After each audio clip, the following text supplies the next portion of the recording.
നമസ്കാരമുണ്ട്. അപ്പോൾ ഇത് ഒരു 2016 മോഡൽ മാരുതി ബലേനോണ്. ഇത് സൈഡ് ഇമ്പാക്റ്റ് ആയി വന്ന വണ്ടിയാണ്. 2 ഡോർ അതുപോലെ റണ്ണിങ് ബോർഡ് തട്ടിയിട്ടുണ്ടായിരുന്നു.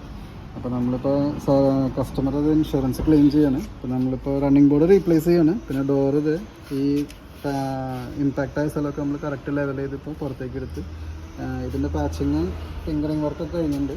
ഇനി ഇത് പെയിൻറ്റിങ്ങിന് വേണ്ടി വെയിറ്റ് ചെയ്ത് ലൈനിൽ കിടക്കുന്ന വണ്ടിയാണ്.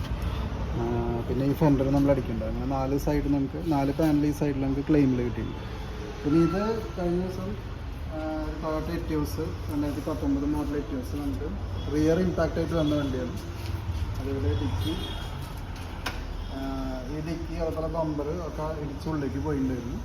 ടൈലിലേക്ക് പൊട്ടിയിട്ടുണ്ട്. 2 ടൈലിലേക്കും പൊട്ടിയിട്ട് റിയർ പാനലുള്ളിലേക്ക് പോയിട്ടുണ്ടായിരുന്നു. അപ്പോൾ നമ്മളിവിടെ ഫുള്ള് ചെയിൻ ബ്ലോക്ക് ഇട്ട് ഫുള്ള് ചെയ്ത് പുറത്തേക്ക് എടുത്തതാണ്. അതുപോലെ ഈ ക്വാർട്ടർ പാനലൊക്കെ ബെൻഡായി പോയിട്ടുണ്ടായിരുന്നു. അപ്പോൾ നമ്മളിപ്പോൾ അത് ഇതിൻ്റെ ടിങ്കറിങ് വർക്ക് നടന്നുകൊണ്ടിരിക്കുകയാണ്. ഇവിടെ കംപ്ലീറ്റ് ആയിട്ടില്ല. ബമ്പർ റീപ്ലേസ് ചെയ്തു. 2 ടൈൽ ലൈറ്റും പുതിയത് വന്നു കഴിഞ്ഞാൽ നമുക്ക് ബോഡി ലൈൻസൊക്കെ ചെക്ക് ചെയ്ത് അലൈൻമെൻറ്റൊക്കെ ചെക്ക് ചെയ്തിട്ട് വണ്ടി പെയിൻറ്റിങ്ങിലേക്ക് ഹാൻഡ് ഓവർ ചെയ്യും. പിന്നെ ഇത് നമ്മൾ കഴിഞ്ഞ ദിവസം കാണിച്ച ടൊയോട്ട കൊറോള ഓൾട്ടിസ് ആണ്. നമ്മൾ സിൽവറാണ് കാണിച്ചത്. അത് സിൽവർ മാറി നമ്മൾ ഷെല്ല് എക്സ്റ്റീരിയർ ഫുൾ നമ്മൾ സുപ്പീരിയർ വൈറ്റ് മാറ്റിയിട്ടുണ്ട്. ഇതാണ് ഇതിൻ്റെ ഫിനിഷിങ് വരുന്നത്. നമ്മൾ കഴിഞ്ഞ വീഡിയോയിൽ റൂഫ് മാത്രമേ ഉണ്ടായിരുന്നുള്ളൂ.